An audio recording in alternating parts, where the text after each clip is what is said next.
आजच्या केकमध्ये आपण सर्व फ्लेवरचे क्रश घालून बघूया केक कसा लागतोय। त्यासाठी मी इथे strawberry flavour, butterscotch flavour, pineapple, blueberry आणि हा आपला मँगो।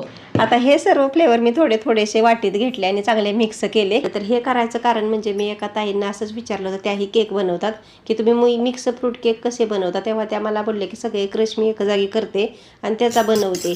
तर म्हटलं चला आपणही बनवून बघूया, खरंच चवीला चांगला लागतोय का। हा केक ऑर्डर वगैरेचा काही नाही, मी असाच घरी खायला केलाय, कारण ह्या केकवर मला एक डिझाईन ही ट्राय करायची होती स्लायडिंगची, तीही मी तुमच्यावर लवकरच शेअर करीन।